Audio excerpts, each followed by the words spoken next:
welcome back to ESA Winter 21. My name's MOD366 and I'll be your host for the next 2 runs. We are raising money for Alzheimer Fonden. Links to donate can be found below the stream. We would also like to thank Koei Tecmo and Koei Tecmo Europe, Twitch and ViewSonic for sponsoring this event.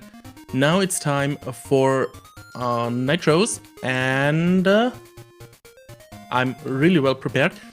Sorry for that. And Control. So, no, not Control. The Legend of Zelda. The Legend of Zelda Oracle of Ages. I'm way ahead of my time. So take it away. Yes, hello. I'm Nitros. I'm going to be running Oracle of Ages 90% here. With me I have Mashy for co-commentary. So hello. Yep, that's Mashy. So I suppose we should just get started right away. So 3, 2, 1, go.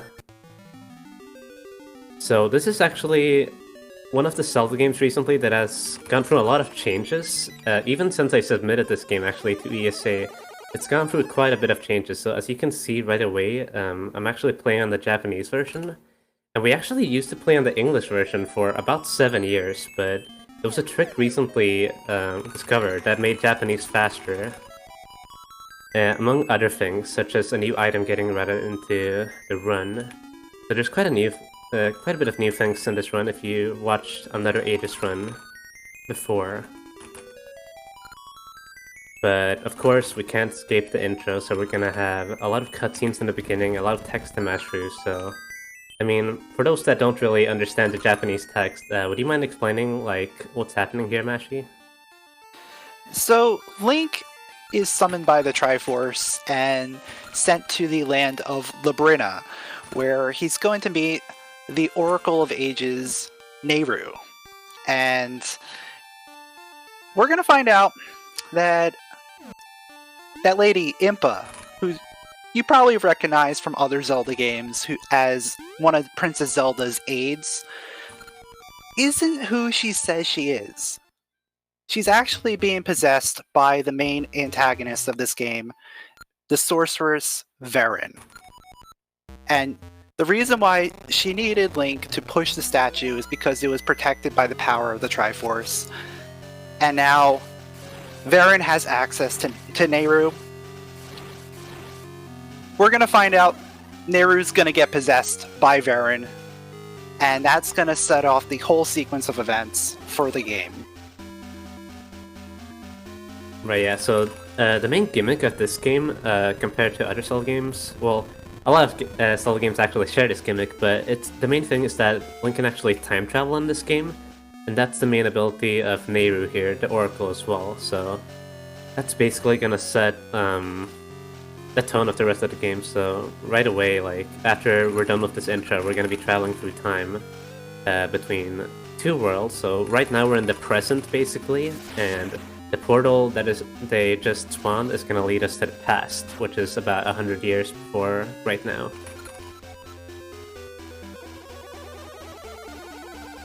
So yeah, there's 2 time periods in this game. There's the past and the present. Both of them are technically the same world, but they do have their unique features. So each world is slightly different from each other. And you're going to see a lot of differences between them. Mostly in the color palette. The past has this orangey yellow color palette, whereas the present is more of a blue. And that's where you can tell which time period we're in.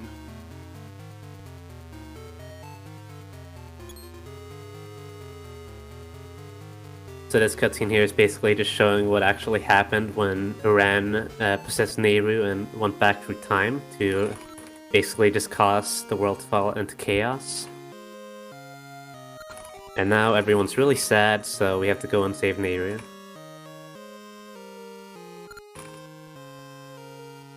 First we need to wait for this guy to go off the screen.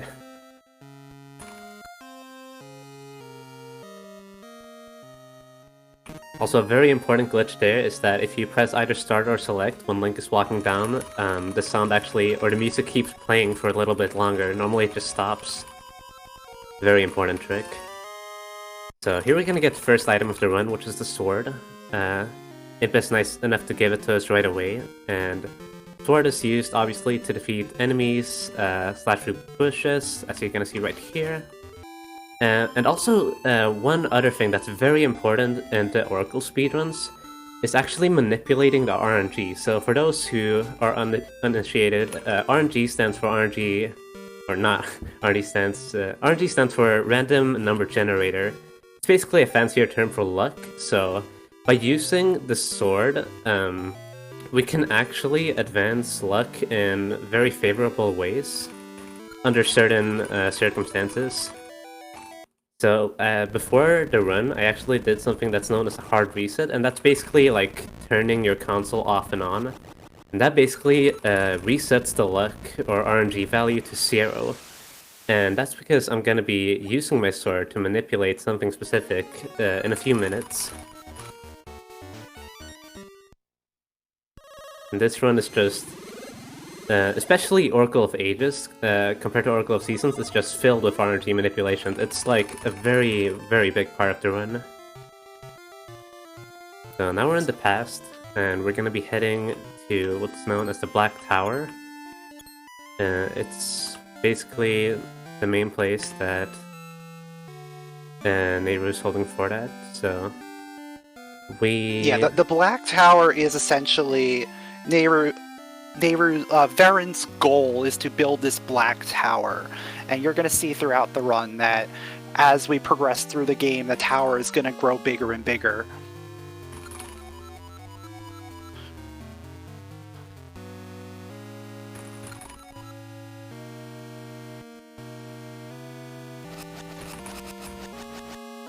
So, do you want to kind of explain how the sword works with RNG manipulation, Mashi?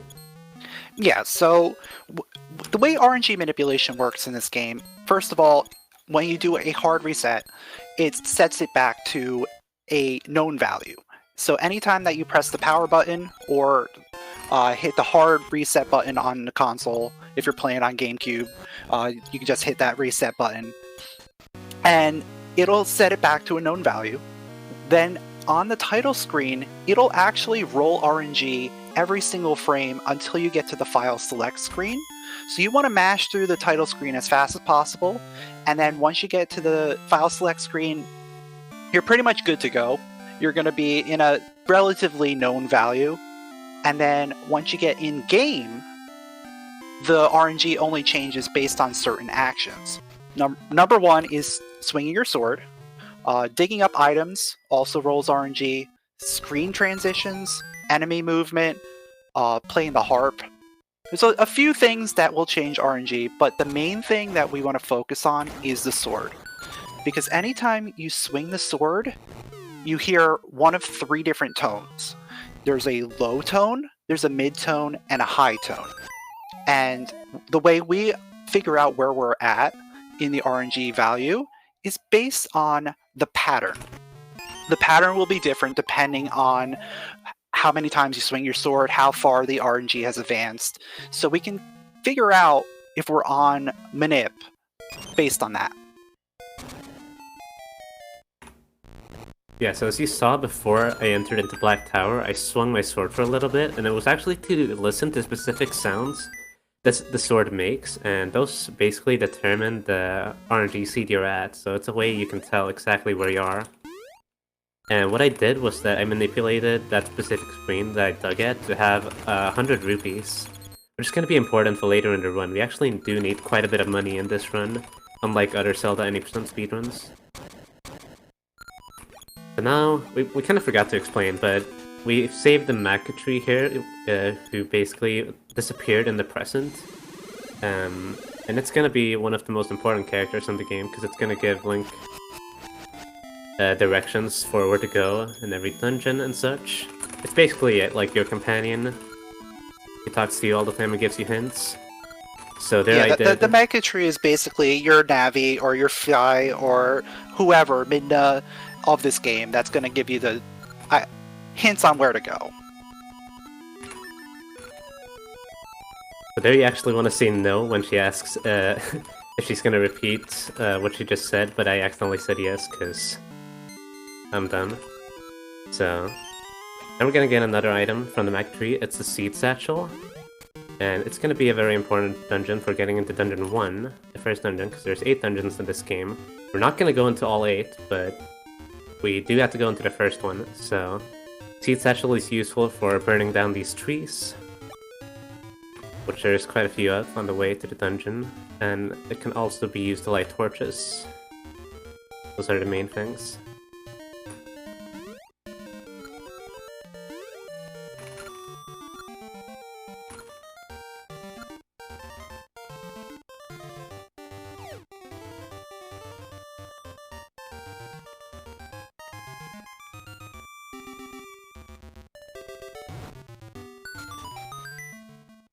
Here you can see in action lighting these torches here. Something you may have noticed as well in Maku Path is that I decided to fall in one of the rooms.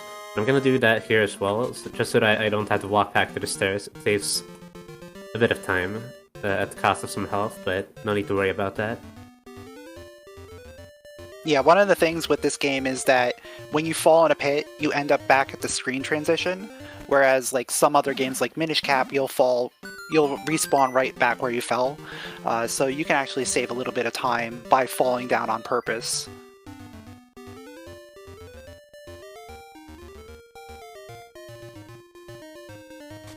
Okay, so now we're into the first dungeon, Spirit's Grave.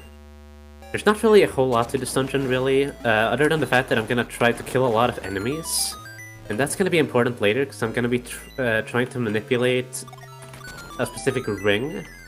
The Oracles are pretty known for having their, like, rings that have special different abilities. There's 64 of them in the game, but only a few of them are actually useful for speedruns, so...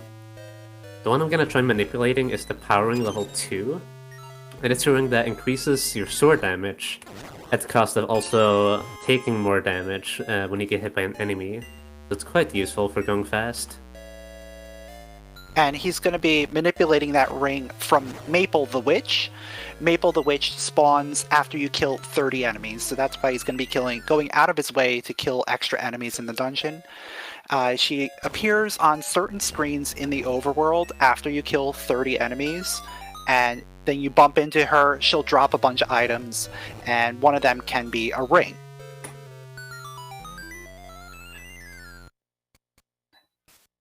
Also, she can also drop a heart piece and a potion. The potion essentially acts as a fairy in this game. It'll automatically get used if you run out of hearts. So it's going to be pretty useful, especially since we're going to be taking extra damage thanks to the power ring. Yeah. Here's the first mini-boss of the game, the giant Genie. He's basically gonna sometimes charge at Link, and sometimes give these mini-ghosts. You don't want to get caught by them like I just did. Oh my goodness. It's actually wrecking me. Okay. But those mini-ghost things actually count as extra kills as well, so they're pretty nice to have. Yeah, you usually want to get at least like 2 to 3 cycles of them just to get a lot of extra kills.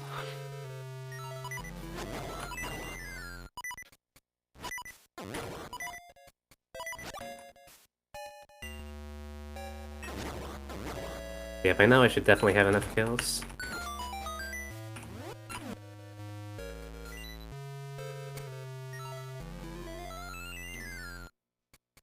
And one thing to note is when he got into that side-scroller section with the power bracelet, he did a pause immediately entering the room. It's actually slightly faster to do your equip there rather than do it once you already loaded into the screen.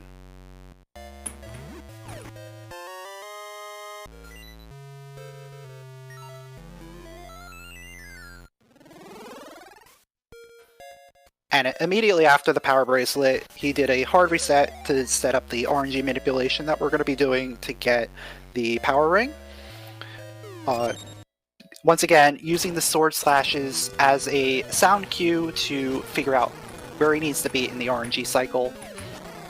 And then the rest is just making his way through the rest of the dungeon. The first boss is Pumpkinhead. What you do is you have to slash him a bunch, and then the pumpkin will fall on the ground. You pick it up and throw it at the ghost. In You can actually get a double hit on the ghost if it's up against the wall. And then you just need one extra slash in there in order to get a kill. Yep. So that was the first dungeon, and now I'm gonna do a few more swings here, because the next screen is actually gonna be where the witch Maple appears with the ring. So... there we go. Okay. So some specific bush slashing here again to manipulate some more RNG. And that should be the ring, so we need to slash a few more times. That should be good.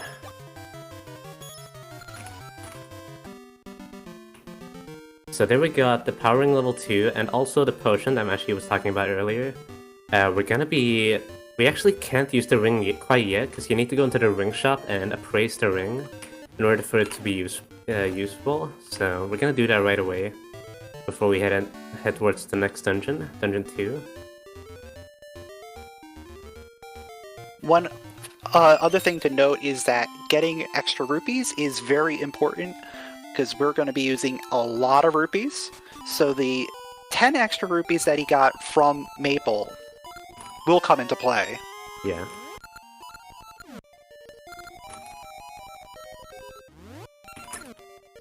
Yeah, that's actually another thing I was talking about earlier as well. The fact that we actually route in a new item into the route. I'm not gonna spoil it yet, because, you know, surprise. But it's actually gotten tougher now with the rupee route, because we actually need 30 more rupees than we previously needed, and we still needed almost 300 rupees, even in the old route, so it's quite a bit of money you need to collect. But luckily with Rng Manipulation, the fact that you can just dig up rupees on, like, pretty much any screen and route those in, it's really nice. And convenient.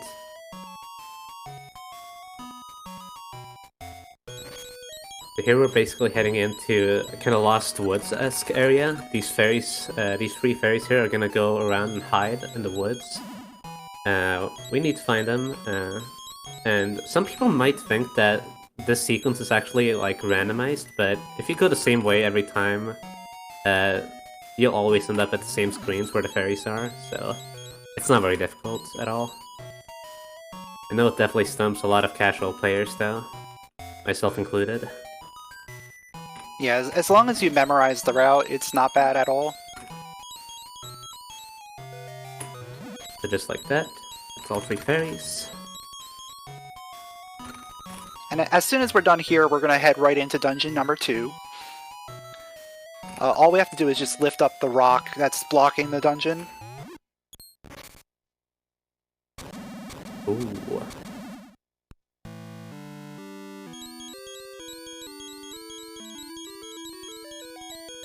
Now that was unfortunate.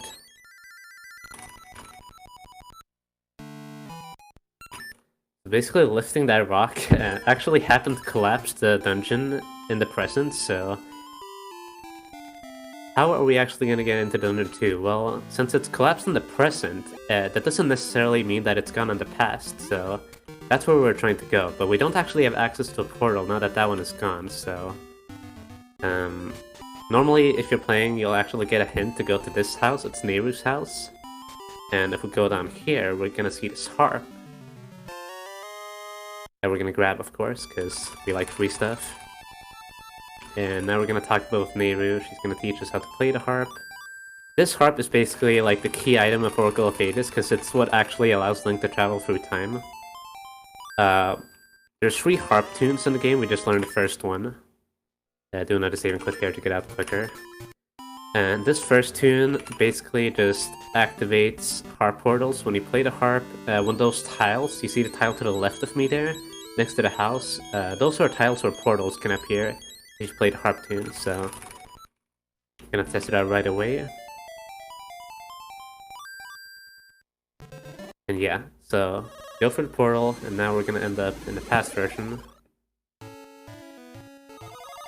So we can try finding Dungeon 2 again, where it's not collapsed.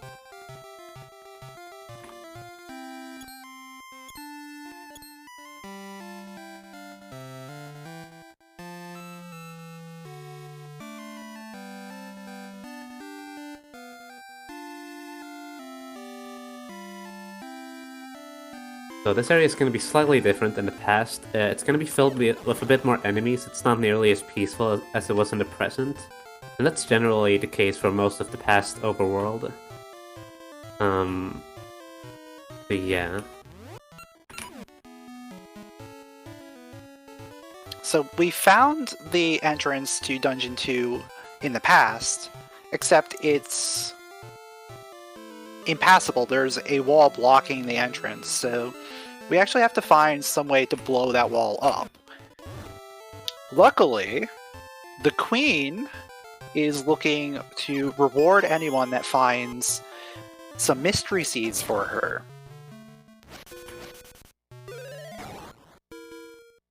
So we just go on a little journey looking for some mystery seeds, and along the way, we talk to this scrub, and he gives us a shield. Yes, that's right. That is a shield that we just bought for 30 rupees, and it's actually a very new addition to the route.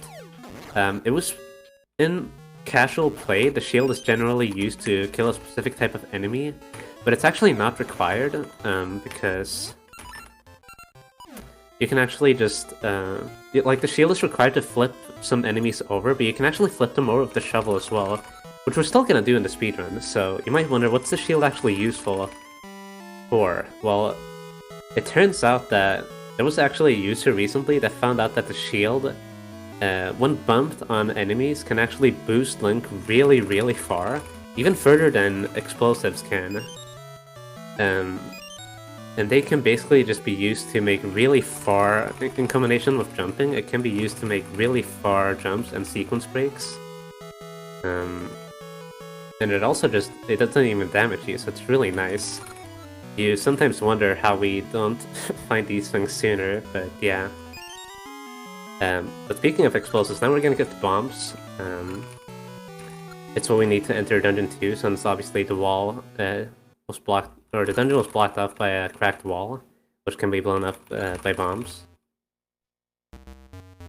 And bombs are also a very key item in these games, because they allow us to basically boost ourselves over gaps that we normally should not be able to surmount. You're going to be seeing that shortly after we finish up the dungeon. Yeah, like every other Zelda game, you can do bomb jumps.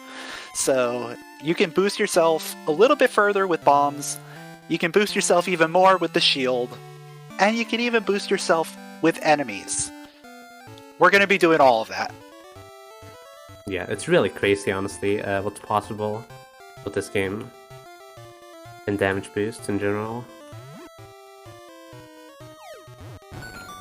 But yeah, now we're gonna enter into Dungeon 2, and right away we're gonna encounter the enemies that I was talking about earlier. They normally have to flip over with the shield. You can actually just shovel them like this, and take care of them that way.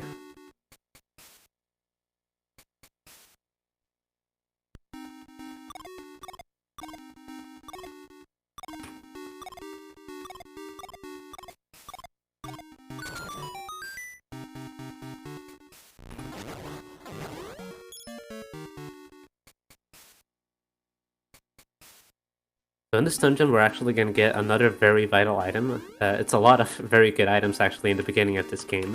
But in this dungeon in particular, since it's called the Wing Dungeon, we're going to be obtaining the item that lets us jump, which is the Rock's Feather. And as you can tell, that can obviously, or as you can imagine, combined with all of these like ways we mentioned of boosting Link, they can actually be combined with the feather to cross some very crazy like distances that you're normally not supposed to be able to do. Like the game only really expects you to be able to jump one tile with the feather normally. Oh god. Some annoying enemy placement there. These or like side-scrolling section can be really bothersome with these keys here, the bats.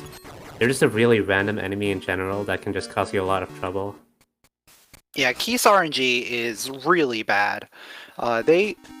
They are actually one of the most annoying enemies when you're trying to do an RNG manipulation, because they change the RNG so much.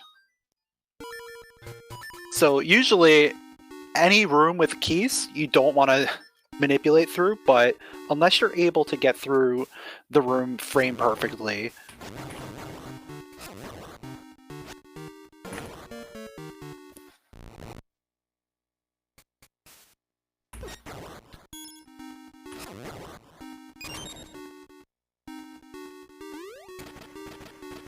So here we're gonna enter through a minecart. This game actually has quite a bit of minecarts in its dungeons for whatever reason. I'm not really sure why they made it, because they take a really long time to go through.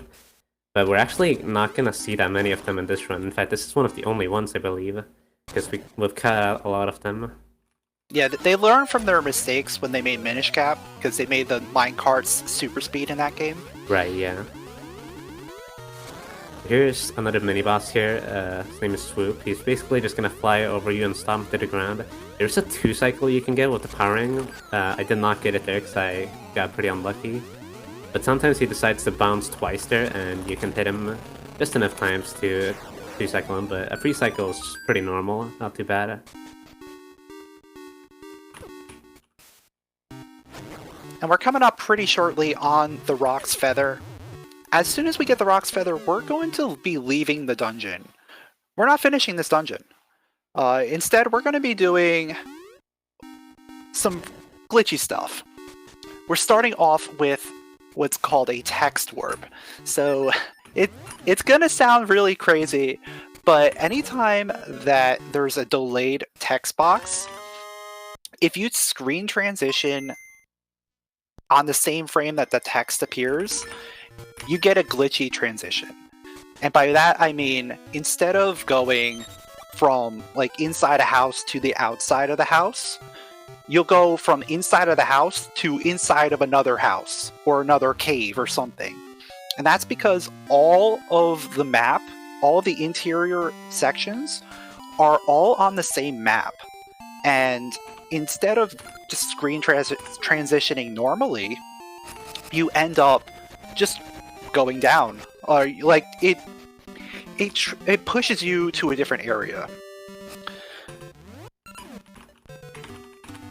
Yeah, so now we're gonna be stuck in this tree, and we're actually gonna use the like to escape from the tree there, because obviously if you were to save warp there, Link's actually just gonna be stuck because we entered through an entrance point, which was the staircase.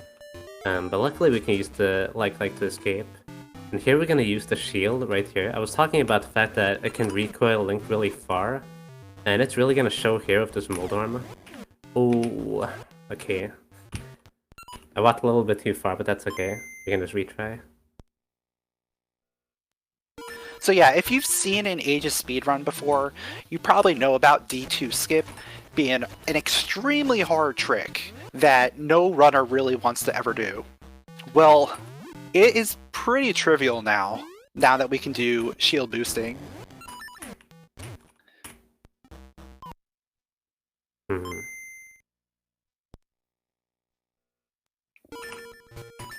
Yeah, previously D2 skip used to be this, like, really tough trick. It's double frame perfect.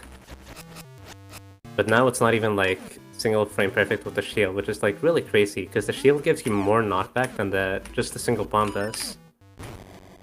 Yeah, you used to have to manipulate the gel on the other side to hit you in midair, plus throwing the bomb at a very specific time.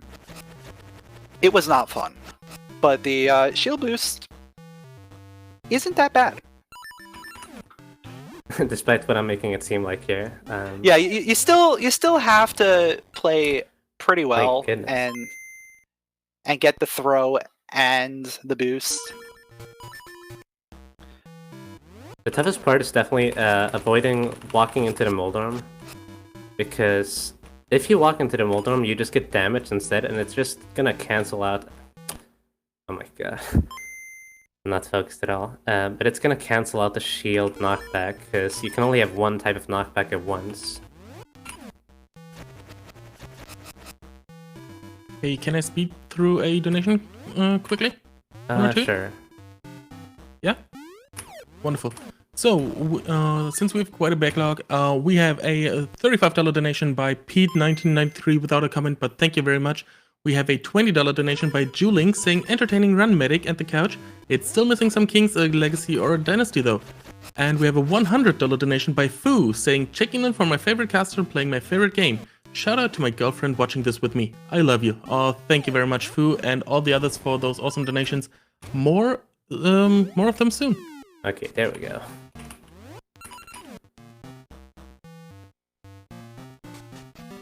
So normally you're not supposed to be able to cross that gap with just a rock's feather, but combined with a bomb boost and that shield bump there, you have quite a lot of distance actually to make it past. It used to be very, very precise. It used to be like pixel perfect, you know, double frame perfect, even sub-pixel based, which we're gonna get into later. But right there, like, you go really, really far over the pit of the shield. It's just insane how much distance it actually gives you. So and what ended up happening is we ended up going to the area of dungeon number 5. Yeah. Because we're going to get Pegasus Seeds. So, in other Zelda games, you have the Pegasus Boots, which let you go fast, but you have to equip the item and hold down the button. In this game, they're Pegasus Seeds. You use a seed, and then you get the speed effect for a set period of time, and you can even unequip the item and put something else on instead. So, combining the Pegasus Seeds with the feather, you can get extra distance on your jumps. You can even combine that with a bomb boost and get even more distance, and you can even combine that with the shield boost. Like, it's crazy. Yeah. We're gonna use it to do a few more jumps combined with the bombs in the near future. But first we're gonna fight this little mini-boss here. He's called King Moblin, as you can maybe see, and we basically just have to do this to unlock Dungeon 5 later on, which is another dungeon we'll be visiting. It's just pretty convenient to do it right now since we're right here. But after that we're gonna start heading towards Dungeon 3, since we just skipped defeating D2. And one thing to note about that is there's story triggers that normally play out whenever you beat a dungeon that allow you to progress to the next dungeon. So we didn't activate the post-Dungeon 2 story trigger, so we're not supposed to be able to get to Dungeon 3. However, the bomb jump that we're going to be doing very shortly will get us back on track to continue that route. One unfortunate consequence is we're not going to be able to choose Moosh as our animal companion. And that's because you're supposed to rescue Moosh in the graveyard after Dungeon 2, and we skipped that trigger. So he ends up in a weird state. If you end up getting the Moosh flute, you end up soft locking eventually. So right there was another bomb booster jump with the Pegasus Seed that I did, that we called the Graveyard Jump. So normally you need to use Moosh, which is one of the animal companions, in order to actually fly over those pits. But you can just barely make it over with those boosts and a precise jump. And here we're gonna get the flippers, which are gonna allow us to swim in the water. And it's gonna allow us to get another item in this cave, which is the rope. And the reason for this is that Dungeon 3 is actually on an island, basically to the south of where we currently are. And to get there, we're actually gonna need a raft in order to travel through the sea. Because despite the fact that we got flippers, we can't actually swim in deeper water. And to build that raft, we're gonna have someone else build it for us, and he needs the rope, basically. It's a bit of a complicated process, but it's gonna turn out well, I'm sure. Yeah, one of the story triggers for after Dungeon 2 is you're supposed to talk to this guy Shevel, who is thinking of building this indestructible rope, and you talk to him in the past, and then you end up going to the present, and you go to his grave to steal the rope that he eventually invented.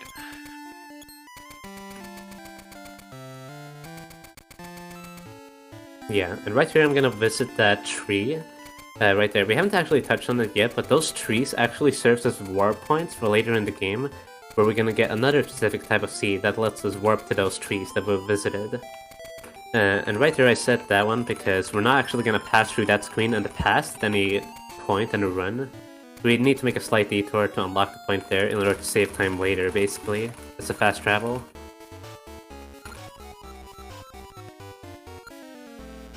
Gonna have a quick chat here with the magician, as we like to call him, and then head back, because basically with that guy, the guy we just talked to, he's basically the guy that's gonna build a raft for us. But he says that despite the fact that he can build a raft, we actually still need an island chart in order to navigate to the island, since otherwise we'll get lost at sea. So we need to find someone that can make us a chart, and there's no better person than that in Zelda other than Tingle, of course. So he's just chilling somewhere around here on a cliff. Need to go and find him. But to get to Tingle, we're gonna have to help out one of our other animal companions, Ricky the boxing kangaroo. Ricky lost his boxing gloves, so we have to go find them for him. Yep, and they are very well hidden right here on this beach, in this dirt pile right here.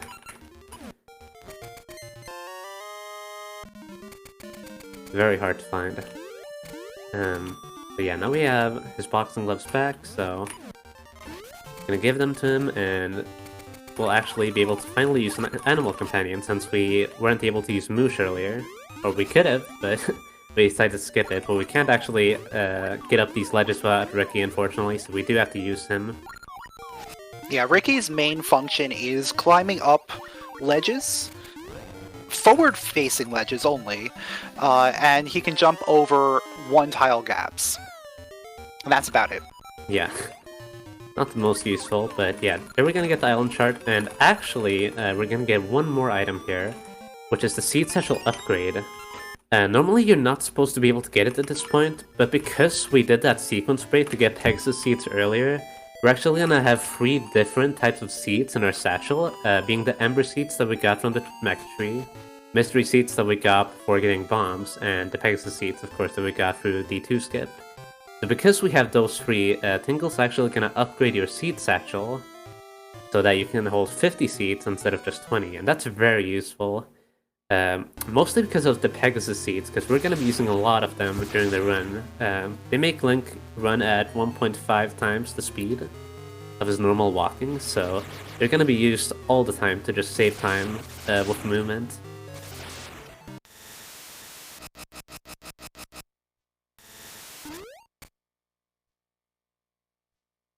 And so we go on the raft and we end up getting shipwrecked on an island. And the locals, who are these frog-like, fish-like creatures known as Tokay, have stolen all of Link's items. So we have to figure out how to get off this island, number one, and how to get our items back. Luckily, the Tokay are fairly remorseful, and if you just talk to most of them, they'll just hand the items back to you. There is one exception, and this guy, he's a bit of a jerk. He has 2 of Link's items, and he will barter. He'll trade the shovel for one of those items, and he'll only sell the items if you give him certain types of seeds. We're not going to do that. There's a much better solution here. Instead, we're going to just give him a bunch of shovels. You're probably wondering, how are we going to give him a bunch of shovels? We only have 1 shovel. Well, the way this game works is when you trade an item with the shopkeeper there, it tries to place the item in Link's hand. So, if something's already in Link's hand, it won't be able to, and it'll just drop it on the floor. So what we end up doing is we pull out a bomb on a very specific frame after closing the text box in order to put a bomb in Link's hand and then drop the shovel on the ground. And you can just do that over and over and over. We only need to do it a couple times in order to get both items, but you can do it indefinitely if you want.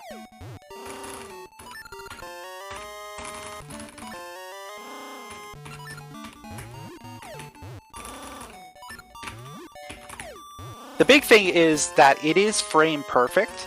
You do need to pull the bomb on a very specific frame. Yeah. It might have looked a bit confusing there, but basically what we just did is that we skipped the entire trading sequence that Mashi was talking about that you would normally need a certain type of seeds to do.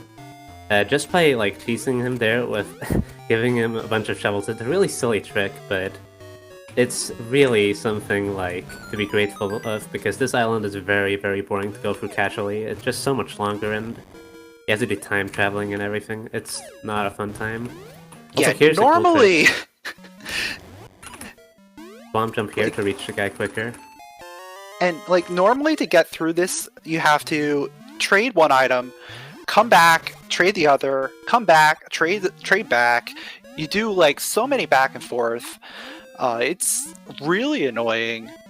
Eventually, you're going to have to play a mini game to get a scent seedling. And you're going to have to plant the scent seedling, and then you're going to have to grow the tree and get the scent seeds in order to finally buy the bracelet back. It literally just takes ages, no pun intended. So yeah, now we're just going to be heading through some swimming sections here, so it might be a good time for donations if you have any. Oh, wonderful. We do still have a backlog, so that's very nice. We do have $20 from Dark Frost saying, "You got Delta Chamber in my heart, so I'll donate the extra money anyway. Nice job on the run." We have $10 from L9 Toll saying, my great-grandma passed from Alzheimer's back in 2017, and I've been donating to this charity since 2015. They do amazing things, and they've come a long way. Thank you for doing this. Thank you very much for your donation, and I'm really sorry for your loss, even if it's way back, but still, sorry for that. We do have $100 from Shadow Wraith saying, "I can't believe this man's about to get 3 out of 3 Boomerang and 2 out of 2 TA skip live on twitch.tv. Good luck on the run, Hypno." Thank you very much for that donation. Do you have time for one more, or? Sure, one more. Wonderful. We do have $5 from Hypnotic saying, "Gotta support your local. Good luck, Hypno. Because I'm vain, I'm gonna drop this $5 on my bid war for Mighty as the Knuckles Chaotix partner character. Oh, what a shame it would be to not have the optimal character for the run." Thank you very much for that donation. Yeah, now we're inside the third dungeon. It has kind of a gimmick to it with these crystals, if you want to explain it, Mashi. Yeah, so this dungeon is centered around this central room, which has a spinner. So spinners will move in one direction. As you take it, it'll change to the other direction, and you're going to have to like circle around and keep going around. However, there are 4 crystals in each of the cardinal directions, north, south, east, and west. If you break all 4 crystals, it'll drop that spinner onto the bottom floor, and then you can use the spinner to access the rooms on the bottom floor.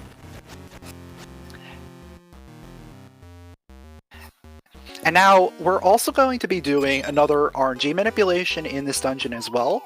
This one is more for convenience rather than trying to get a specific item or anything. The reason being is there is a room in this dungeon that has Armo statues, and you have to defeat 4 of them in order to get a small key. Armo statues can only be defeated at this point by either bombs or scent seeds, and we currently don't have scent seeds, so we're going to have to use bombs in order to defeat these Armos. And they have really awful RNG. They will find ways to avoid every single thing you're doing.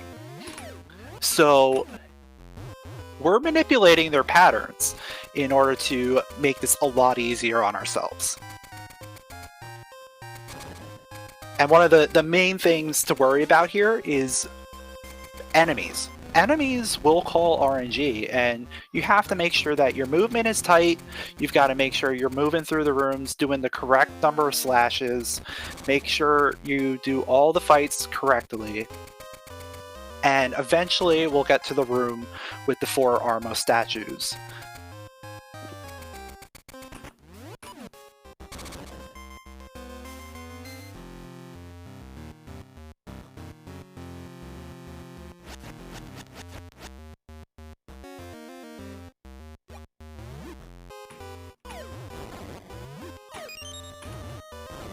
Nice and easy. And that made it look so easy. But normally those Armo statues, they'll go out in different directions. It'll be really hard to track them down.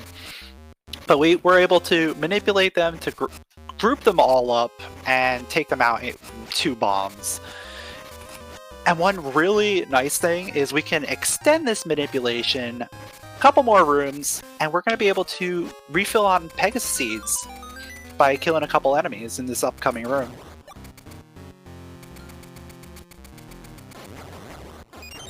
Yep, and now we're right back to 50 Pegasus Seeds, so that's a really nice Rng Manipulation. It also gives you a rupee there, which wasn't really useful until recently, of course, because we need more rupees in the run now due to the shield.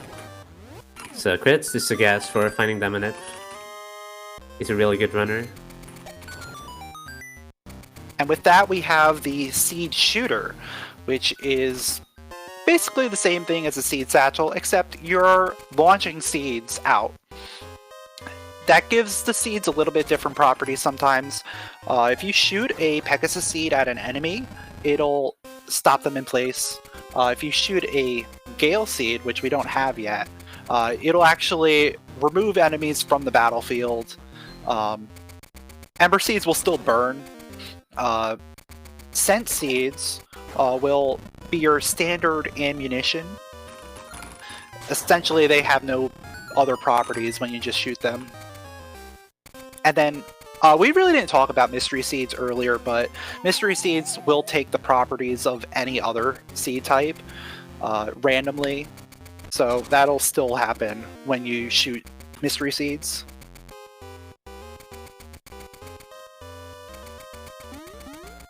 And now the spinner is on the bottom floor. We're going to be able to utilize that to get up to the top and fight the mini-boss here, Subterror. So Subterror, he hides underground. You just have to dig him up and smash him a bunch. Almost a 1 cycle. It was good RNG, but I missed the swing unfortunately, but still good. It's just a really good example of how hard the powering completely destroys some of the bosses, because he would take way more hits without it, just a level 1 sword. Yeah, without the power ring, it's usually a guaranteed 2 to 3 cycle. But with the power ring, you can pretty much easily 1 cycle as long as you don't miss any hits. So you might be wondering, since we skipped the Scent Seeds earlier, how we're actually going to get them. Well, for some reason, these bushes here in this room, they actually drop Scent Seeds even if you don't have them. So we can just get them right there, and it's really convenient and on the way. You don't actually need the Scent Seeds to beat the game, but they are useful for the 6th dungeon to save some time by getting a faster small key, since one of the rooms actually requires you to use Scent Seeds to defeat some enemies.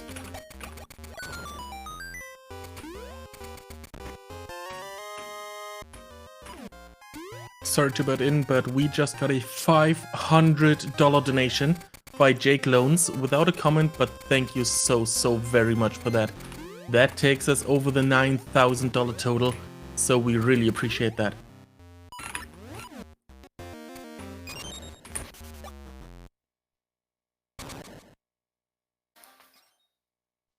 So coming up here, we have the boss of Dungeon 3, who is Shadow Hag.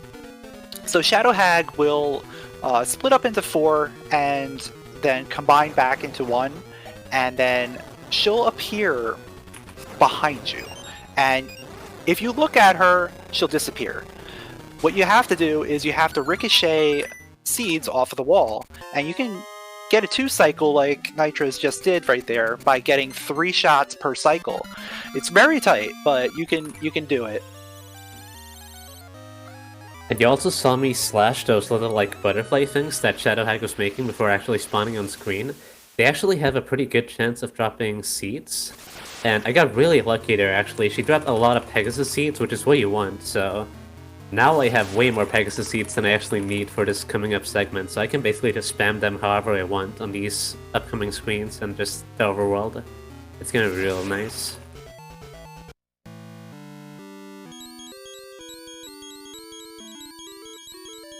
So coming up, we're going to see the final animal companion, Dimitri, who is the swimming Dodongo. Dimitri is able to swim in deep water, like the ocean, and Dimitri's going to be able to take us back to the mainland. We just have to scare these Tokay away by giving them an Ember Seed, and it's too hot for them, so they run away. But now the game expects you to have seen all 3 animal companions. Now it's time to make your choice. The way you choose which animal companion you're going to have for the rest of the game is by choosing a strange flute. There's 3 different flutes. Number 1, you just play through the game normally and just keep going without doing anything extra. You'll get Moosh. If you buy the flute from the shop like we just did there, you'll get Dimitri. And if you go and play a specific minigame in the past village, you'll get Ricky. Dimitri's the fastest, so obviously we're going to buy the flute and get Dimitri. We also buy another shield, because we're going to be doing another shield boost in a little bit. And when we lost all our items on the island, we didn't get our shield back. And this area that we're up to now will be different depending on which animal companion you have. So if you come to this point, you will get to see which animal companion you're going to get, because the layout's going to change. With Dimitri, there's a lot of water. With Moosh, there's a lot of pits that you have to fly over. With Ricky, there's a lot of cliffs that you have to go up and down. They each play to their strengths. And the animal companion just got lost in the woods. That the fairies are like, hey, can you come save them? So we go rescue them, and then they'll be our friend forever.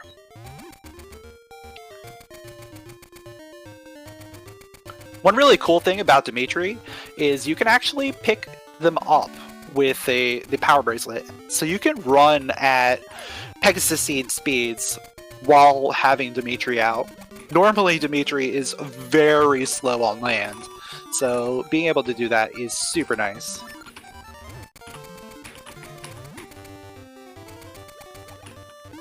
Oh man.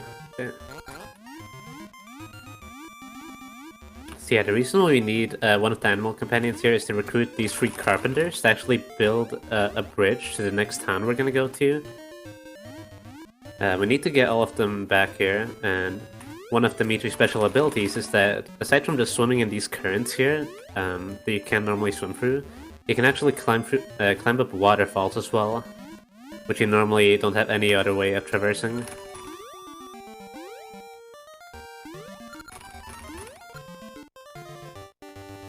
Now we have all 3 carpenters. We're gonna finish the bridge in lightning fashion, and we're gonna be able to make our way to what's known as Symmetry City, and you might be able to notice soon why it's called that. Yeah, Symmetry City is a really cool area because everything is symmetrical. So anything that's on one half of the city is the same on the other half. And that includes the location of the people. So one of the weird things about this is that there is a central pillar. There's a nut that is supposed to keep everything in balance. That nut is currently missing. It's currently broken. So the city's in chaos. So Link is being entrusted with repairing the nut because he's able to break the rules of the city and he's able to travel. So he has to talk to these 2 twin brothers. By talking to both of them, you only have to talk to the second one. You have to visit both houses, but once you talk to the second one, he'll give you the broken tuning nut so that you can go get it repaired. However, we don't have the means of repairing it just yet. We're going to have to go find this little hermit composer who resides in a very secluded area under this secret waterway. and he's going to teach us a new song.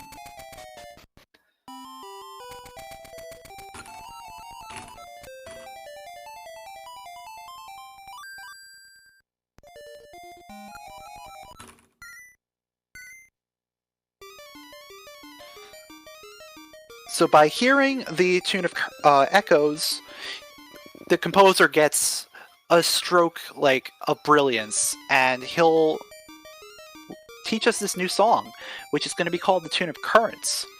Tune of Currents is a stronger version of the harp tune.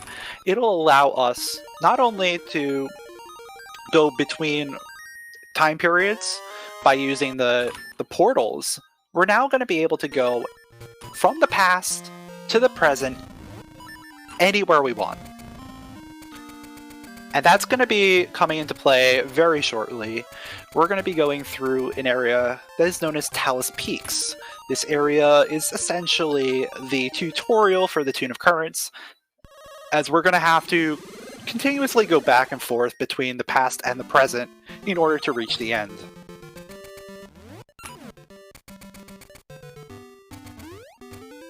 Yeah, so we're also going to have to swap between the tunes, because Tune of Currents only actually allows you to go from the past to the present directly without having to use those portals. But we can't actually go back to the past without using the Tune of Echoes.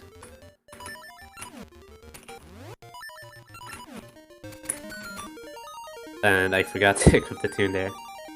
You have to equip the Tune of Echoes here to go back to the past.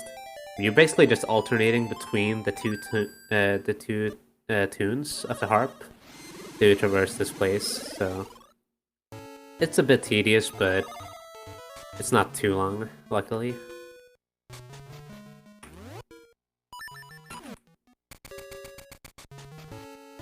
Here we're gonna push this stone that magically just changes which way the water in the pit is set, and that's because normally if you didn't do that, the area to the right of us is actually just not traversable. It's just some jumbled rocks and whatnot, rocks and pits that you just can't traverse through at all.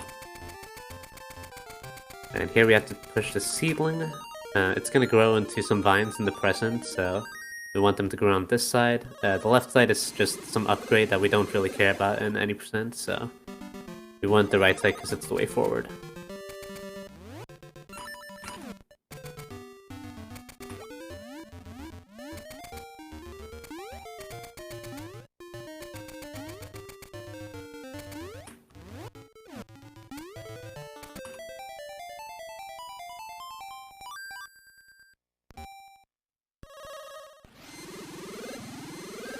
So we're quickly coming up on the end of this area. At the very end, there is a giant wall. We're going to have to climb up the wall. Normally at this point, you're not supposed to have the Pegasus Seeds. So having Pegasus Seeds kind of makes this climb very trivial. Normally you're going to get hit a lot just climbing up because you can't move that fast. But yeah, there's still the possibility of getting hit by the rocks if you decide to get poor RNG. It's actually kind of funny, because the first run I ever did of Aegis, I actually died on that wall because I got hit by 3 rocks. It was pretty sad, but it definitely can still happen despite the fact that you have Pegasus Seeds. And here we have to do this quick little minigame where we have to kill all of these 4 beetles. It's basically just this little ceremony to repair the tuning nut. And now that it's fixed, we're gonna take it back to the village, so that hopefully the volcano eruption subsides. And you can cheese that minigame by just jumping in the corner and letting them all gather underneath you, and then just quickly hitting them into the pit. It's really easy. And then, of course, the nut is called the tuning nut, which is, in it of itself, a palindrome, and it's symmetrical. Just like everything else in this city. And with that, with restoring the tuning nut to its proper location, the town is now saved, and we're going to be able to access dungeon number 4. And he's going to be setting up another trick. This is what we call D4 skip. Once again, doing an RNG manipulation because we're going to be manipulating some enemies, and we're going to be doing a very difficult set of setups and manipulations here. First thing is setting up the subpixels by falling into the lava, and then continue to do RNG manipulation by screen transitioning and sword slashing. And then on this next screen here with the two Stalfos and the Shrouded Stalfos, needs to manipulate their movements by standing in specific spots. Once he gets into those spots, he can start setting up the next part of the trick, which is going to be pulling out a bomb and setting up Pegasus Seeds to do a shield boost, bomb boost, arrow boost. So the Shrouded Stalfos is going to shoot the arrow, he's going to shield boost off of the other Stalfos, hit the bomb, hit the arrow, and make it onto the bridge. Very nice. That skips the entire front half of the dungeon. Normally, this dungeon takes a while to just get to the mini-boss, and we don't even have to fight the mini-boss. We just grab the item, which is the Switch Hook, a unique take on the hook shot that when you grab onto an item, you end up switching places with it. And then we just leave. We're done here. We don't need to do anything else in that dungeon. We're gonna move on to dungeon number 5. So yeah, that's also one of the new tricks that came with the discovery of the shield bumping. Because the shield gives you so much extra distance, that jump that was previously not possible with just bombs is actually not possible, just barely. It is a frame perfect trick because actually the jumping part is frame perfect there. So it was pretty nice that I got it first try. I would probably say it's the hardest trick in the run, so that's definitely a relief. But yeah, as Matthew said, now we're gonna head up into D5. And basically, a theme that you'll see here in Aegis is that a lot of the dungeons we basically just dip into to get the specific dungeon item. And that's because we're gonna do quite a big sequence break later on to basically skip the last part of the game. But to do that we need the last harp tune, and there's quite a bit of requirements that we need to get that. And that's where we're getting all of these items that we normally wouldn't need, especially this one in Dungeon 5. And the dungeon item there you actually don't need for any other place than just one room in Dungeon 6, otherwise we would be able to skip this. But it is necessary. Yeah. Unfortunately, in order to get the final harp, we have to complete Dungeon 6 in order to get the story trigger. So, we have to get the item from Dungeon 5. We have to get the item from Dungeon 4. But otherwise, we are pretty much done. We're just gonna have to get the item here, and then just complete Dungeon 6. Dungeon 5 is very quick. You're gonna blink and you'll miss it. We're just gonna run right in here, kill a couple moblins, grab a key, and then head straight to the item.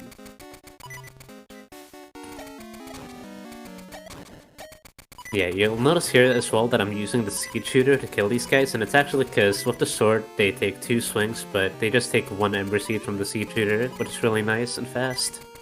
And then here you're gonna see another strat where I abuse the thing that we mentioned in Dungeon 1. Pausing here to make the cycle earlier, so you can actually... yeah.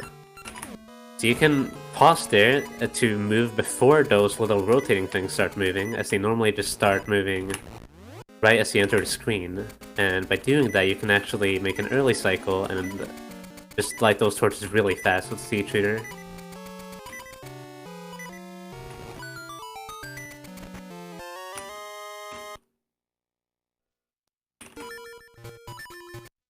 And the item dungeon of this dungeon is the Cane of Samaria. So Cane of Samaria featured in some other Zelda games like A Link to the Past. When you use it, it'll create a block. And you can use that block to either hit switches, or you can redirect enemies, stuff like that. It's not super useful in this run other than hitting one very specific switch in Dungeon 6. Yeah. And then immediately after, we're going to do another text warp. This will take us to the Goron Cave that we already did the D2 skip shield boost out of. It'll put us right back there. That puts us into the area where Dungeon 6 is located. Very convenient for us. Yeah, it's a nice little shortcut there that you can use. It just happens that the cave that we did D2 skip in is directly below that other cave for Dungeon 5 on the interior map, basically. So, we get a nice shortcut there. And now we enter into the segment where we play a lot of mini-games, because that's what these Gorons really love. So, we're gonna start up here with a dancing minigame, where you basically just have to copy what the middle Goron does. He has different patterns he can do. It's basically like a set list of them. That was a really slow pattern right there, so you want to avoid those. And something That sounds like a wonderful time for donations. Oh yeah, sure. Wonderful. We have $10 from Flagmaster Namek saying, "Don't return to your stream without getting world record today." We have $100 from Kuchentorte without any comment, but thank you very much nonetheless. We have $20 from username Niels. I see your name there again, you legend. Let's see what we can do with these donations, he says. Yeah, let's see. And we have $10 from Glyph DX saying, "Hi Nitros, big fan, don't fail shooting gallery." Also, D4 skip. Thank you very much for all of your donations.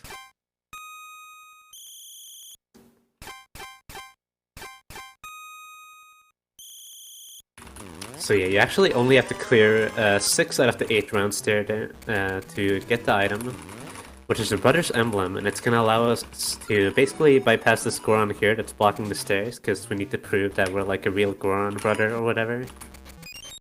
They have kind of weird policies here in the Goron City, but that's okay. And one of the great things about this Goron Cave is there's guaranteed Pegasus Seed refills, so we can pretty much guarantee that we're going to be stocked up on Pegasus Seeds for the rest of the game. And here we're going to be seeing one of the few uses of the switch hook, which we're going to use to move the seed into position so that we can grow it in a very specific spot so we can get to the next minigame.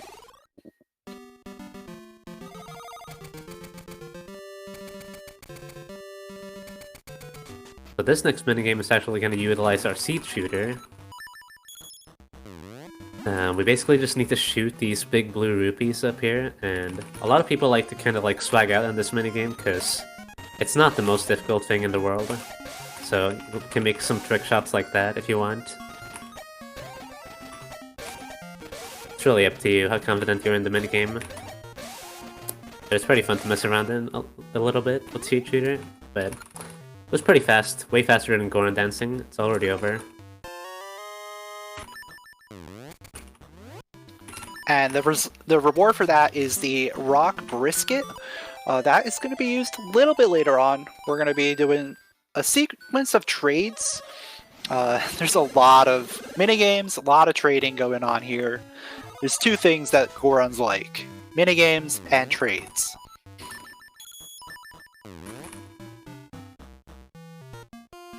Here we're coming up on the shooting gallery minigame. In this game, you basically have to hit the ball back on these blue and purple squares. And, like, the blue squares are worth 30 points, the purple ones take away, I believe, 30 points, and the angel one gives 100 points, and the purple ones take away 50. So there's a specific pattern I'm looking for here, where you can just swing straight up, and it's gonna be a blue square and an angel, and they're gonna, right here, give a combined total of 130 points, which is more than we already need. So, to do the rest of the minigame quickly, we're just simply gonna hit the ball downwards, and because we actually hit the ball downward, it's gonna give us 0 points, and also the least amount of text boxes as possible. Because if you don't actually hit the ball, it will count as a strike, and you'll lose 50 points for each time you do that, so you obviously don't want to do that when you already have over 100 points, because then you have to play the minigame, and it's just not a good time. as someone actually referenced there, I did fail that minigame in one of my marathon runs of this game, so you definitely don't want to do that. It loses about a minute, but luckily it was fine there. And the reward for that minigame is the lava juice, which we will be giving to another Goron a little bit later on. Once again, like, there's so many trading and little Goron things that we're going to be doing here, just giving items to other Gorons. And here we're going to be doing the biggest trade sequence here. We're giving the rock brisket to this Goron guard in the present. He's going to give us a vase, which we then go ahead and promptly give to the Goron guard in the past. Or just stand to the right of him and play the harp, that's also nice. Now, the Goron that gave us the vase, he told us he got it from his ancestor. We just gave it to his ancestor. So where did the vase come from? But by doing that, we got the Goronade, which is basically a Goron energy drink. So we're going to be giving it to a very sleepy Goron. He's going to wake up and he's going to have us play a minigame. This minigame is very deadly. He's going to chuck millions of bombs at us, and we have to avoid all the bombs. By doing that, we're going to get the key to Dungeon 6. But wait. Dungeon 6 has 2 keys. That's right. Dungeon 6 is actually 2 different dungeons. It exists in both the past and the present. And we're going to need to get both keys in order to be able to enter both versions of the dungeon.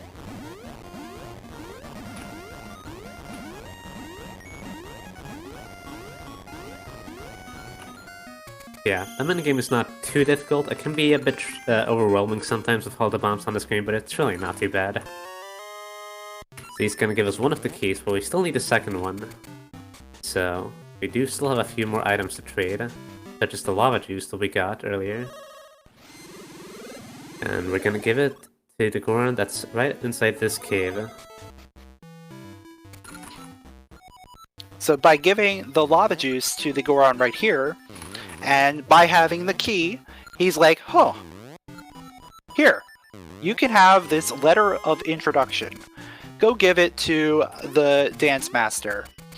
So we're going to have to go and play a second round of dancing in order to get the other mermaid key. Same concept as the first one. It's going to be the exact same game, basically. Yeah. Literally no difference, so if you have more donations, go for it. Okay, sure. We do have a $7.77 donation by Hawk Moon Hero saying, "Gonna spend the week worker lurking on ESA while I speedrun my graduate thesis. Thanks for the event, and this is my little contribution to make the excellent distraction keep coming." Thank you very much for that donation. And let me remind you what we are collecting money for. We are collecting money for Alzheimerfonden, which is the Swedish national fundraising organization focusing on Alzheimer's disease and other dementia-related diseases. The World Health Organization WHO classified dementia as one of the world's greatest health problems. Just over 47 million people are affected. It is estimated that the number of dementia diseases in the world will have tripled by 2050. So we really do need the funds for the research to find a cure to lower that number, because it's way too high already, and tripling that is not a good idea. So thank you very much for all of your donations, and please keep them coming. So yeah, then we got the second mermaid key, and we're gonna use it right here to enter into the dungeon in the past. So here's Dungeon 6, Mermaid's Cave. So as Mashi mentioned earlier, this dungeon has a gimmick separate from the other dungeons in that you actually enter 2 different versions of it. Once in the past and once in the present. And this dungeon also has this really annoying enemy here, these candles here. I actually walked out of the room, but luckily they don't actually respawn once they are killed.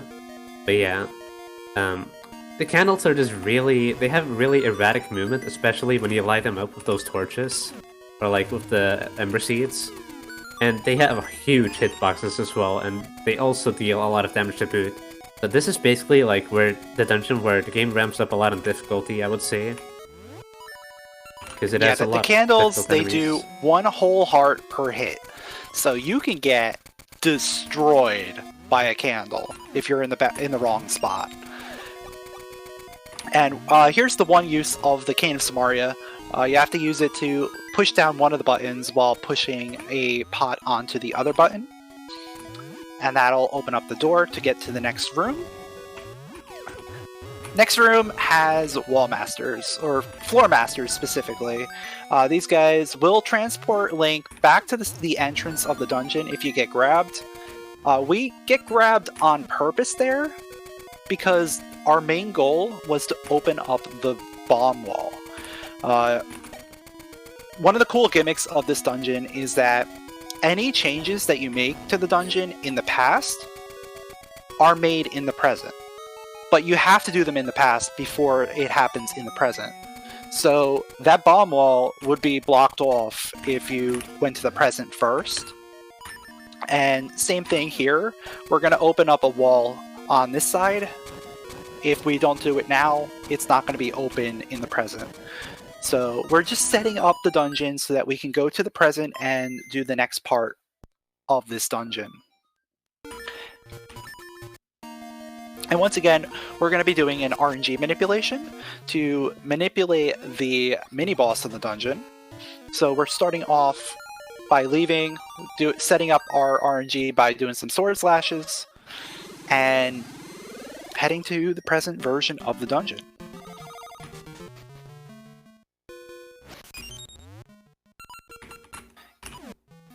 There's a question in chat about using the switch hook with the pots. If you use the switch hook on pots, the pots actually break, so you have to push it.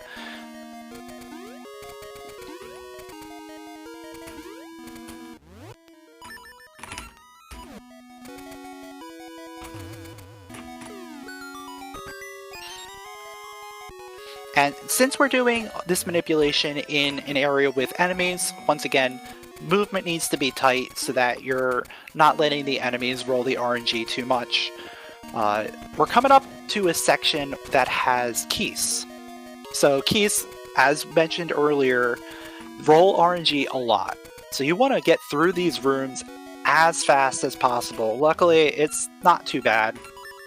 You set up the RNG here so that the Wizrobe spawns on the left side of the pit, so you can just switch hook with it. Saves a cycle of the double spinner room.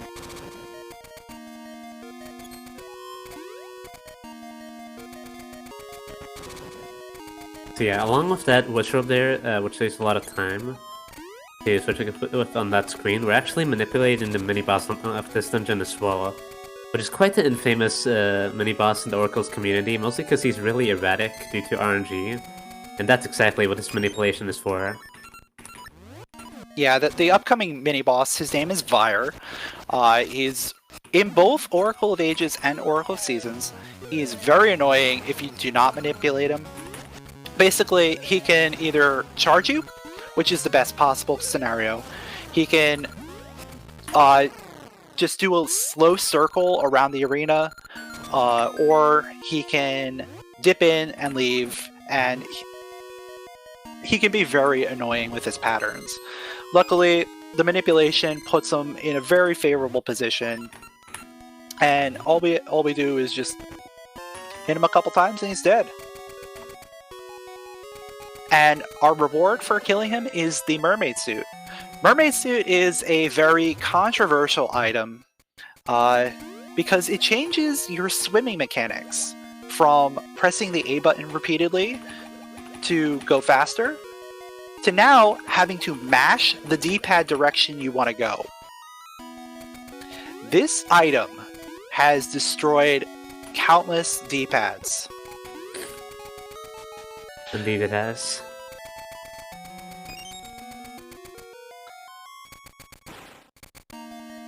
But it's still a pretty good item. You're able to go a lot faster in the water now. You're also able to go in deep water, so you can now swim in the ocean.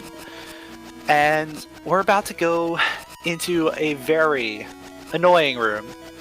This is the Test Your Luck boss key room with 2 switches.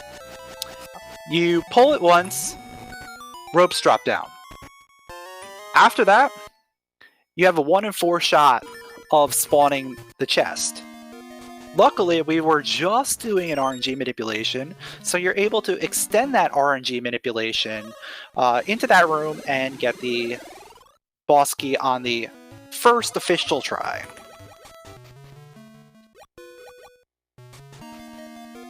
Yeah, it's kind of a safe thing there to manipulate the boss key there, because it is a 1 in 4 chance, like Mashi mentioned, and it's killed countless runs on good pace before, and it's luck like that is really just something you don't want to deal with at all, but it is technically like a lot faster to actually just deal with the luck and get its first try than slashing the sword all of those times, as you might be able to guess, but especially since it's a marathon, I like being safer and actually being able to get it first try guaranteed, even with the time loss. There's been some times where we've gotten like 10 plus tries on that, so manipulating it is definitely the safer way for a marathon, even if it is potentially a little bit slower than optimal.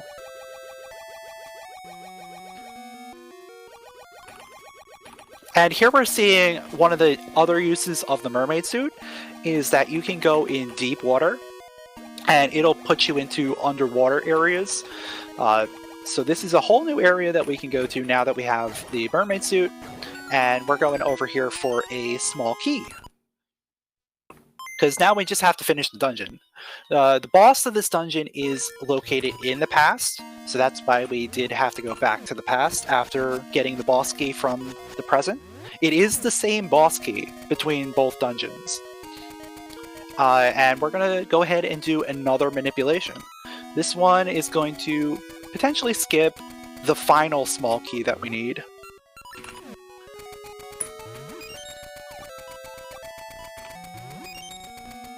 So the goal here is to manipulate the enemies in the room right before the boss door so that we can do another bomb jump. And this time we're going to try and bomb jump and get hit by a keys at the same time.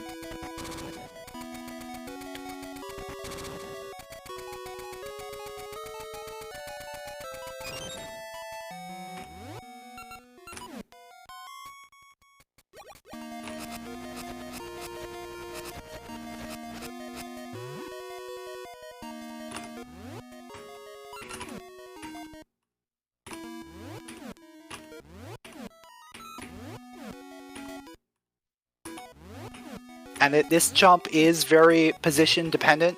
You do need to be in a very precise spot, as well as, you know, making sure that you're on the right RNG. Ah, that was unfortunate. So it is pretty precise getting the keys to boost you over, but it's not that big of a deal. Because the last small key is honestly pretty close by to the door anyway. You just have to do a little puzzle here of the switch hook.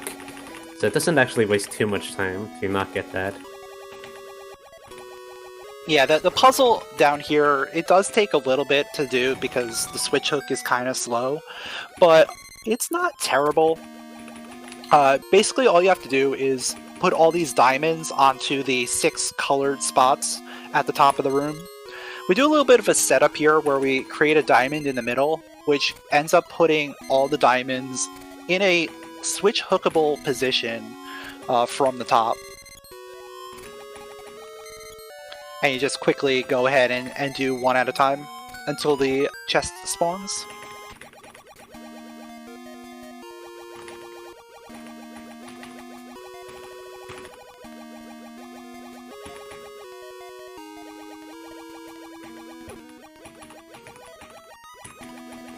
Yeah, these currents can be very annoying to navigate with the Mermaid Suit, because it's quite hard to control when you can only press the D-pad buttons. It is faster than the normal flippers, but it can definitely be a bit tedious.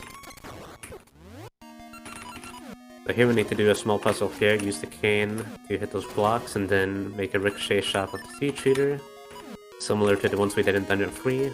They hit the switch, they can shoot diagonal, okay.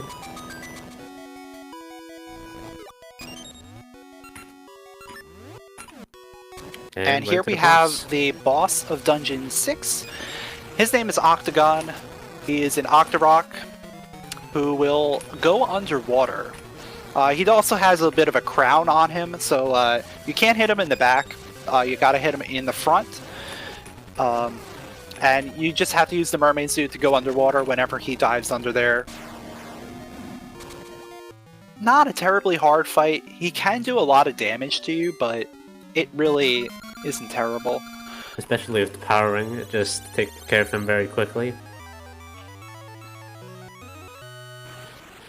And that's going to complete all of the dungeons that we have to do for this run. We're quickly approaching the end of the run here. We just have a few more things to do.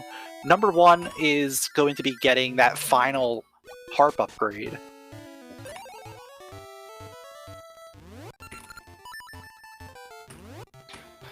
So by completing Dungeon 6, we unlock the story trigger for Ambi's Palace. So we're going to be heading over to Ambi's Palace. We're going to talk with Ralph. He's going to run ahead, as always. And we're going to go inside.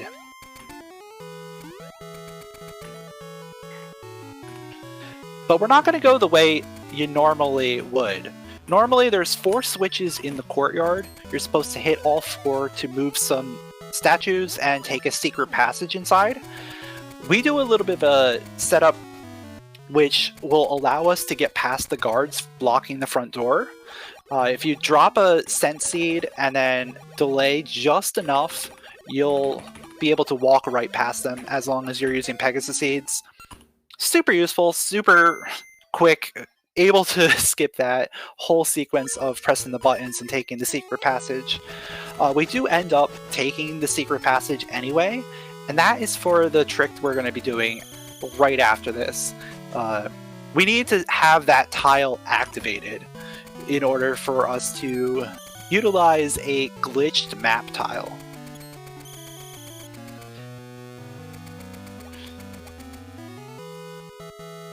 Yeah, but first we need to fight this boss, so we're basically gonna fight Neighbor here, possessed by Rng. And as you might have seen, I did start up an Rng Manipulation for this, because this boss,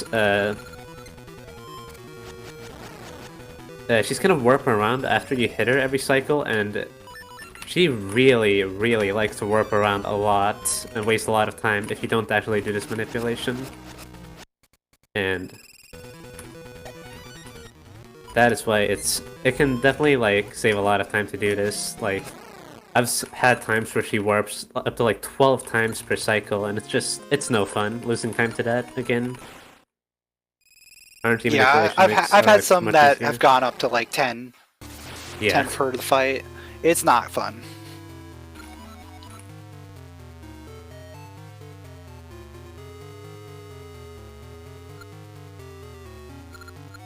So since Rng can no longer possess Neighbor, she's gonna choose the next best option, which is the Queen of the land.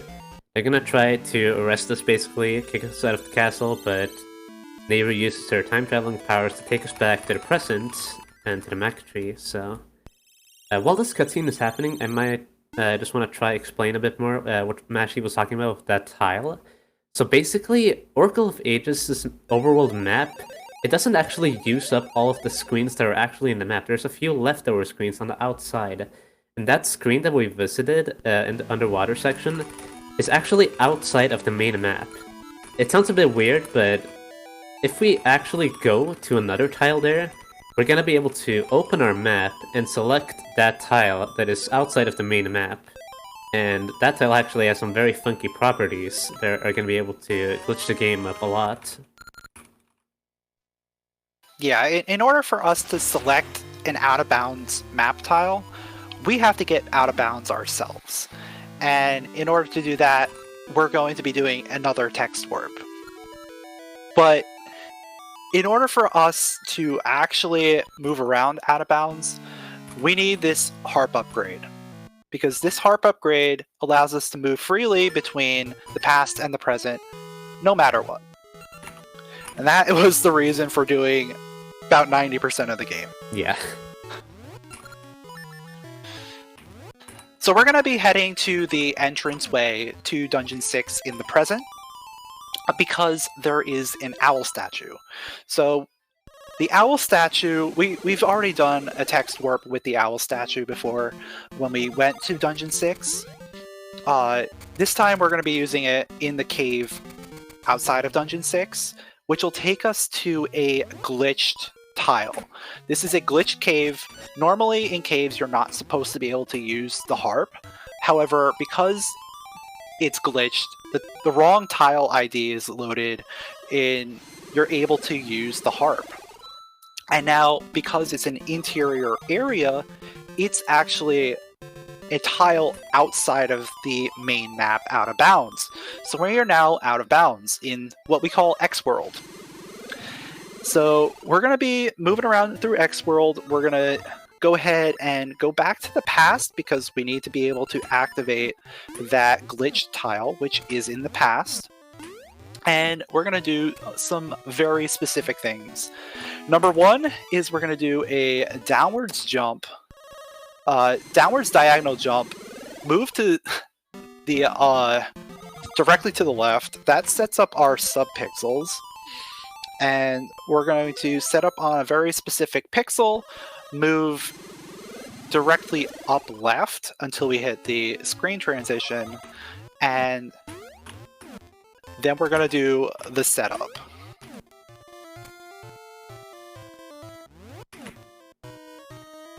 So what we're doing here is setting up a credits warp by using sprite IDs.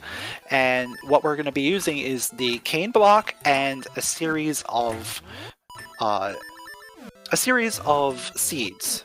By having enough items on screen at once, we could throw a bomb, select the map tile, and hopefully we'll get to the credits. It's on the wrong spot there.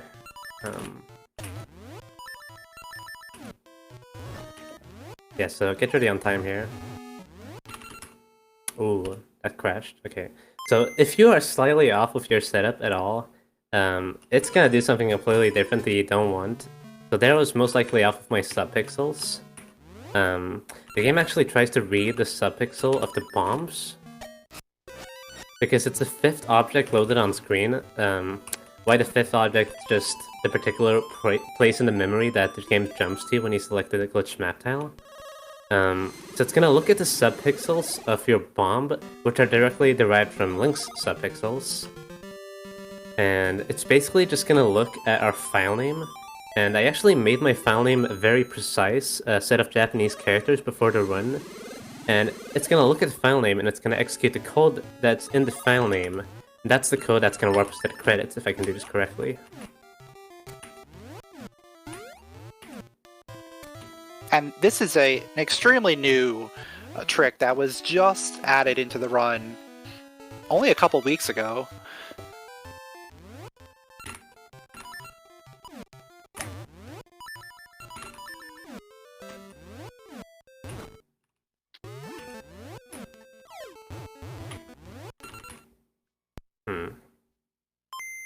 Wait, am I remembering the setup wrong now?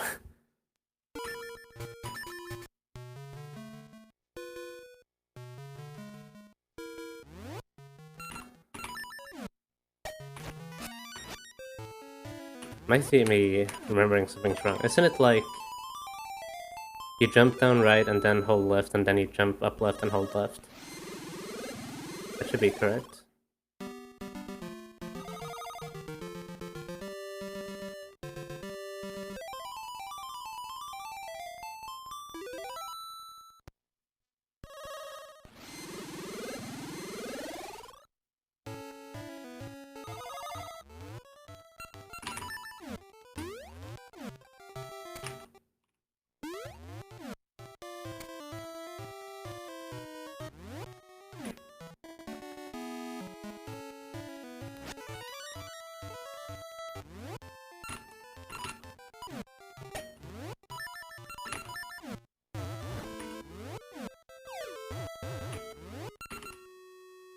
Why is this not working? I don't normally do that second jump, so I don't know if that's messing with anything. You don't do the second jump? No, just the first one where you do the down right to left. Hmm. And then you set up on the might be mixing up my pixel and setups. then do up left. Because there's different applications of this trick actually that can do different things, and in different categories you would do slightly different subpixels setups with the jumps. So that might be why this is going on. I might be mixing up my setups.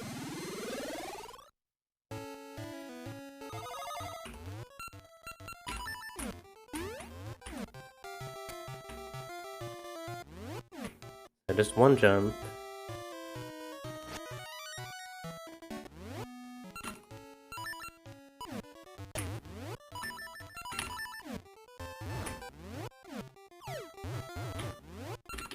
And that's time. So, yeah. I mixed up my setups, so that was my bad, but yeah, the game just warped us to after you beat the final boss of Ran. It's gonna warp us to the credits, and it's gonna look a little off, as you can see. Link has some incorrect sprite sets, and the characters as well, they're just gray. You can also see that whenever there's a text box, there's gonna be a lot of jumbled graphics on the map. And that's actually because the game still thinks we're on the map, just because we warped there in that fashion. But yeah, that's basically what allows us now to play in Japanese, because we were previously only able to actually warp to the end of the game on the English version, due to a kind of different glitch. But that's Oracle of Ages, yeah. Technically, it was available in the Japanese version by doing a very convoluted ace setup, but this one's a lot easier. Yeah. And it also warps us directly to the credits, so we don't even have to deal with the final fight, which is normally pretty RNG dependent, so I'm very thankful for that. In fact, the last PB I ever got on English, the last world record, had very, very terrible RNG on the final boss, so I'm thankful. So I want to give big shoutouts to Dren and SPD for developing the ace setups as well. Without them, this run would not have been possible at all in Japanese. And just the rest of the community in general for pushing the speedrunning forward of these games, and Mashi for commentating as well. Hey, thanks for having me. But yeah, that's about Thank you it for for us. the run, Nitros. It was really amazing. It was like, what is going on there? I've never seen anything like that. Yeah. So yeah, thank you very, very much. And you all watching, please stay tuned. We're going for a short ad break, and then we're right back with Control. Okay,